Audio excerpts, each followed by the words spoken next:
Broadcast live. How you doing? I'm super good. How are you? Great. You've had an awesome year. I mean, at least, regardless of the fact that we're going through COVID-19, you started on a high. I was listening to you on Ebro's mixes, and then all of a sudden you got a show, an Yeah. like, It was okay. like from being Ebro's guest to like then having my own show. It was quite a quick turnaround, wasn't it? I'm just saying, you know what I mean? COVID-19 can't take you down. You know what I mean? You really had to I turned my lemons to lemonade. look at you. Look at you. You're eating lemon creams right now. Jollof with lemon creams, Then with some gelato on top, gelato jollof with lemon. We're just mixing up the whole thing. Mixing But it up. I feel so good. Like, honestly, I feel so energized, and I cannot believe I'm about to have an album. My debut album is going to happen. Like, it's not even fake. It's actually going to happen. And like the songs that I've heard, anyone can make an album, but like having dope songs is something else, right? So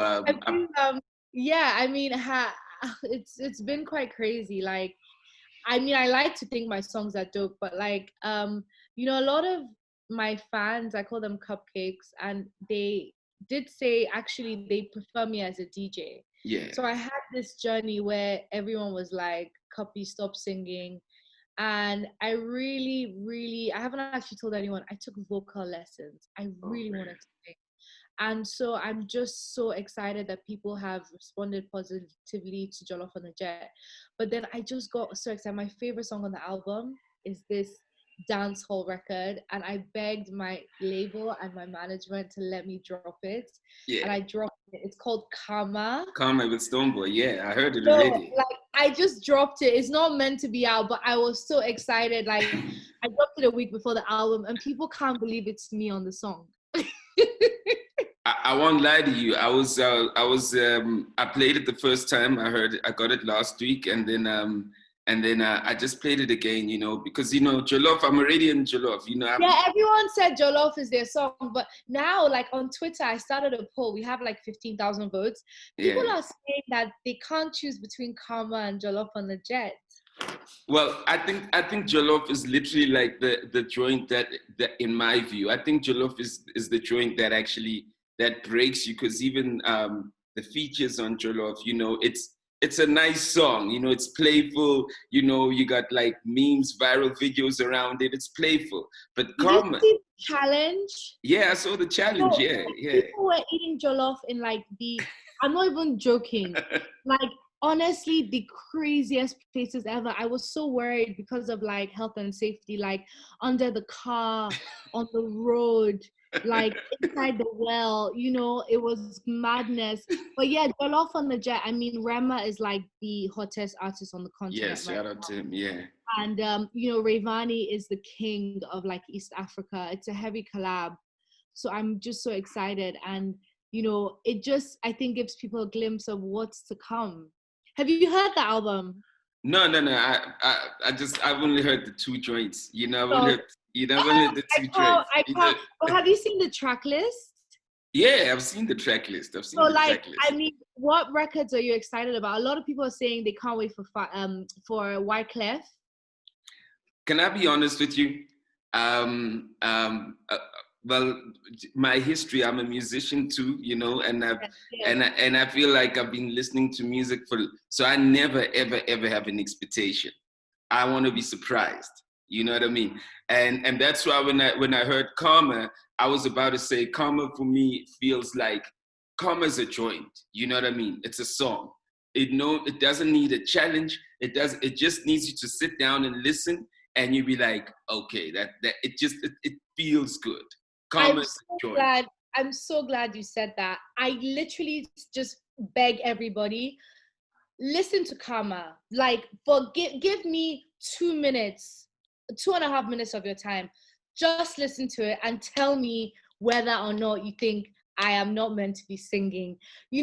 I just think that people, unfortunately, I'm one of those brands. There's so many misconceptions about me. Yeah. And I'm super playful. My personality is bouncy. But when it comes to good music, with Karma, I just need people, to be honest, with the whole album, I just need 31 minutes of your time. That will get you through all 12 songs. And you can make your decision after that on Cuppy. I think that like obviously me, I heard you as a DJ. I see you spinning. I see on your social pages. I mean, there's a real DJ kind of side to it. But whenever like DJs do kind of try crossover, it's like producers when producers try rap, right? Or do something like that. You know, it's almost like, okay, so for me, I'm not even familiar with the hesitance of people saying you shouldn't sing. I just so that comes from that was a wide view in my country, Nigeria. I mean, everyone. So to be honest, like I'm proud of my catalog. My first record is still my biggest record, called Green Light with Techno. Yeah. And since then, I've done a couple of interesting records. And a lot of people have just said, yeah, like Cuppy is just rubbish at singing. And you're in South Africa, there's such a huge DJ culture there. You guys have, I would always say, and anyone can cuss me out, South Africa has the most amazing respect for DJs in our continent. And when it comes to creativity, you don't play. You guys don't tell the DJs what to do. You guys allow them to flourish. Your DJs are artists. And I wish Nigeria was like that. And I honestly, like, no one is telling, Black Coffee, or no one is literally, telling, so like Heavy K, all these guys, Ostido, they're all DJs, Zinle, like, no one is telling them what to do. You know what I'm saying? They're able to just express themselves. And Nigerians were kind of like, as DJs, I feel like sometimes we're hiding behind the artist. And I think that was really important for me to feel like I could really just do what I wanted to do. Like, I mean, look at Maparisa even, like, you guys your DJs are killing it. Like, the artists respect the DJs. Whereas in Nigeria, I'm supposed to call Wizkid and beg him for a song. No. You actually, but Wiz knows he owes me a song, but we'll have that conversation. Wizkid is not on my album. Burna Boy is not on my album. Davido is not on my album. Mr. Easy is not on my album. Techno. I worked with people that, first of all, I had a natural synergy with, and I didn't have to chase. Like, everyone I've mentioned, the top 10 artists, they're all my friends. But also, it's my first album, I wanted to not be overshadowed. Yeah.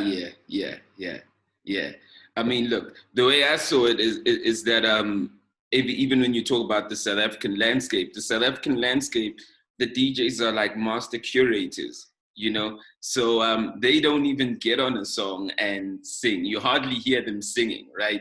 They like really master curators. I mean, Maparisa would sing here and there, with the ghostwriter here and there, Like, I remember Maparisa on Soweto, baby, like, and like, why can't I do that? You know what I'm saying?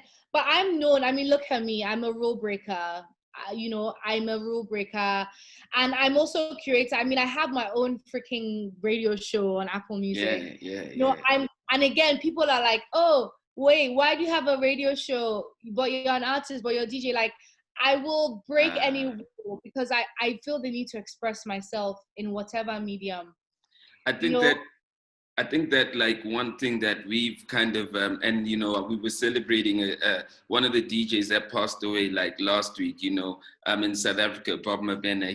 We were celebrating how he, shout out to him, how he was the first like kind of radio DJ who became a presenter. And forget even music, he went to motor car racing, and he then started managing a radio station. He literally did everything, and he broke, like in the 90s, he kind of broke that. So today in South Africa, if you're just DJing or if you're just rapping and you're not actually like trying to slash within the industry, it doesn't make any sense. It just be good at the thing that you're trying to slash. Also, you know what I mean? I mean, look at Touch. Touch is another good example. I mean, Touch literally started his own radio station. Then next thing I know, Touch is offering me a glass of his wine. He makes wine too. I love the entrepreneurial spirits, and I'm all here for it, and that's what being African is about. Yeah, and that's incredible though, and that's why I say, also you don't do yourself a justice with the type of platform that you have in the world and the rest of Africa, where I'm actually engaging with you for the first time with the new improved singing Cuppy, and I actually also kind of started knowing you from Ibro's show because I'm always listening to that on Apple Music, and then you had a show, and I was like, oh, so I literally knew you from there. So for me, you've been ticking all the boxes. You know what I mean? So you got to know that you're also getting new fans at the same time who don't. So leave your baggage, leave your Louis Vuitton baggage there. You know what? Thank you, and I'm glad. Welcome. You're officially a cupcake. Welcome to being part of one of the greatest fan bases in the world. Let's go. So I mean, with it, I mean, for you to decide to kind of go, okay, cool, I'm gonna go to singing lessons. How long did it take you for you to kind of go, okay, my voice is ready to get into this pool? To be honest, I never actually finished. My vocal coach still is calling you, saying, yeah, yo, you a star now. Yeah, but but it was never about. You can never really change someone's voice. It was just having that confidence. Yeah. And I don't wanna. I'm not a Mariah Carey. I'm not a Whitney Houston. Like I'm not. I can't belch it out. But I wanted to make sure that I was delivering, and yeah, and I could. It wasn't even about anyone else. I just wanted to have certain records. Like there's a song I have. I would really say there's a record I have called Guilty Pleasure with this amazing artist called Nonso Amadi. And, that I'm really pushing my vocals. And of course, singing next to Wyclef, that was a challenge. I can't lie, I think we did a few takes. But this is a multi-Grammy, someone that's written for the greatest Mary of the greatest. J, Whitney Houston, Lauryn Hill, Beyonce, Shakira. He's been in some pretty cool, sessions, and he just wanted to have fun. And he's so passionate about being Haitian and African, and I'm just so excited. Like, and we actually have another record together that's his own. So we did a really cool exchange, and I'm really proud of what we have. That means that you really performed well for him to say, how about you jump on man? You know what I mean? Look at those vocal training. Actually, I'll tell you the story. Yeah. I was on his first. Yeah, I was on his first because I co-produced the record. And then, I was on his. And then I was like, oh, you know what? No. Uncle Clef, come through. And I'm just so proud of the whole experience. Oh, that's incredible. That's incredible. So now you got the album together, and how long have you been working on the project, particularly? Since like last year, but officially in January. I actually spent a lot of my recording time and my building time in South Africa. The last country I was in before COVID was South Africa. I was in Cape Town shooting my content. I also really wanted to get in the studio with Samting Soweto. I love his music. He's not on the album, but I really wanted him on there. I had a really cool party. I have a party called Cactus on the Roof. Did it in Cape Town. My label, like the African base Platoon is in South Africa. And so South Africa is a really important place for me. I actually really want to come. Can you guys open your borders, please? I want to shoot all my music videos in SA. I love SA. That's dope. So I really, really want to come back. But yeah, it's been a really interesting time for me. And I think it's all about just taking things to the next level. And I'm ready. Now I have the music. I need to do the visuals. I cannot wait. I'm going to have so much fun shooting these music videos. You sound like a fun person. I want to be there at the behind the scenes, Listen. I will definitely let you know. We'll have a good time. We'll have fun. And again, just in general, like I'm looking forward to spending more time in SA. Like I went to Ultra Festival. I'm hoping to come and do more. Like I love there's just the industry over there. Like it's kind of big and small at the same time. But I don't know how I've done it. Like I've just really, like South Africa is one of those countries that I've been able to really identify with. Like last time I went as well, I went to Ramburg to hang out with my Nigerian people. Yeah. You know, like I really integrate, and my godmother is actually South African as well. So like, I love it there. So I mean, where are you now? I'm in London. Okay, that's what. Yeah, I'm So in London. I was in Monaco, but I had to rush back because of the album. But I'm actually I just want to go back home. Like I want to go. All the borders are closed in Africa. I want to go to Ghana. I want to go to Nigeria. I want to go to South Africa. So you know, the first country that will have me back home, I'll come to. where are you based though? Where's like I mean, of course you're from Nigeria, but where do you kind of like spend most of your time? I really it's between Lagos and London, 100%. Like Yeah. I can't believe, like if not for COVID, I would be in Lagos right now. I ended up in London, but yeah, I consider. But it's so hard. Like ask any DJ, and like I don't even. I always have a suitcase ready. My shoes are. I don't even know. Someone said your home is where you have the most shoes. I guess that would be London right now, but I think in Lagos I have a few shoes as well.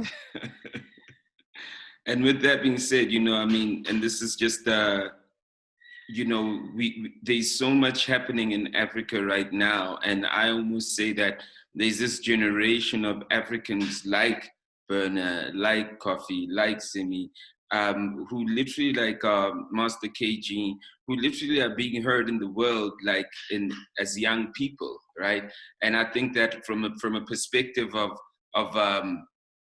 the ladies, you know, you just doing incredible work, because not only are you just like making music or being a DJ, but you're actually moving in a space of employment, like globally. You know what I mean? What are the steps, you know, for someone who's looking to kind of get to a Cuppy position? What do I need to be consistent with? You know, what do I need to know? You know, what would I need to know? You know, because just by the way, if we had to talk about if there was a race of Africans, you know, who are literally making in culture, who are making changes, you and a couple of other are literally pioneering and are forward. You guys are up there. You're in the front. You know what I mean? So there's a lot of Oh wait, responsibility. I'm trying to understand what you're saying. Which So is, wait, I don't understand. So you said if there was a race? if there was a race, if all of us were racing culturally to be heard globally, for our creative to literally impact people globally, if there was a race, people like yourself, Burner Boy, Wiz, you know, Black Coffee, you guys are literally in the forefront, and not You're putting me next to them. all over Africa. Of course I am. Of course I am. I mean, from like the moves that you guys. My price just went up. Yo, No, it's not about. that is so epic. And you know, it's interesting you said that right now. Guess what? I'm one of the only females you mentioned. That is a pretty big problem. But look, you got people like Tiwa also out there, you know, doing their thing. But there's not enough, right? There's not enough, right? So I'm just saying, if you look at Africa as a whole, the whole African continent, you guys literally are the voices, and there's less than 10 really who can say. There's less than 10. How scary is that? So emotional for me. Sorry, I know we just met, but it feels really good considering you haven't known me for that long. This is what I do for. It's literally what you've just said. It's not a statistic, it's not a number, it's not an accolade. It's opening a door, and it's leading, and it's impacting. And I promise you, I am the most happy-go-lucky person. I do what I do for passion. But to think that I'm doing what I do and I'm making a global impact and leaving an impression as an African, I'm just like, I'm so happy. You know, I don't know why this is happening to our own interview, but I just like times like this, it just allows me to really think about it, and it feels so good. And it also makes me want to do more, and it makes me want to stick to my authenticity. Because if what I'm doing is what has gotten me here, who am I to change that? Who am I to stop?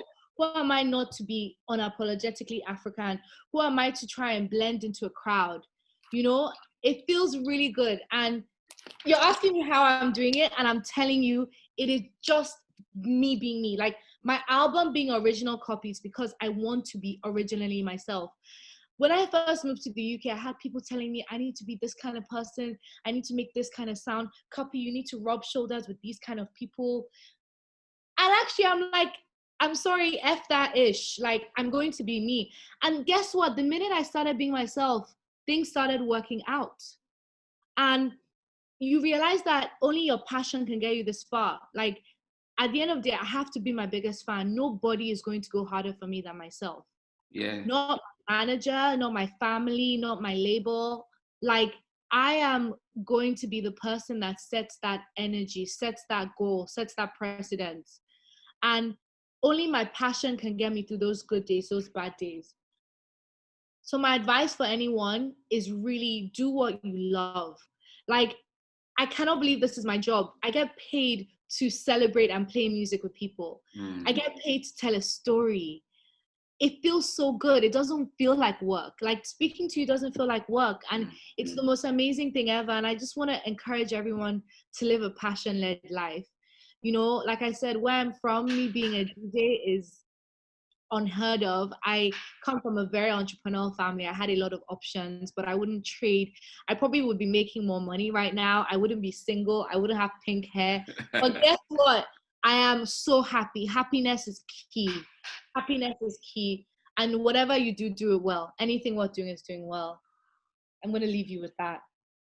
Yo, I'm telling you, the same way in our generation, from a South African perspective, we look at greats like Hugh Masekela, we look at greats like Kaifa Semenya, Lily Tukumalo, Miriam Makeba, and I'm sure you can go to Africa and go Salif Keita, Yosindor, and so many. We look back at them and we go, yo, they went to the world, but they went to the world under in a time when Africans weren't free, where they couldn't own it. You know what I mean? They had to be a category. Exactly. And we're going to look back to you guys. And at least the future's going to look back to you guys and go, you were the free creatives that took Africa to the world, and you are carrying it. And we want to be like you. Congratulations for being one of the few and being ahead in the race, not only for the females, but every African out there that actually aspires to be heard in the world.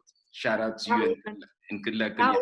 It was an absolute honor, and I thank you for, I've learned from you from this chat, and I really look forward to connecting with you again. And I can only hope you enjoy the album just as much as I enjoyed making it. And I would love to hear your thoughts and, you know, enjoy. Well, we're moving right. Karma, I'm loving Karma, and I love Jollof on the jet also. So so we in the right direction right now. With the 2 songs I've heard, we winning. Well, 10 more to gallop in, so get ready.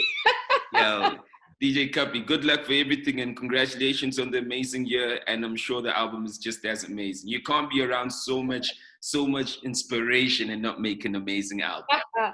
Thank you so much. Bye. Please take care. Bye. Broadcast live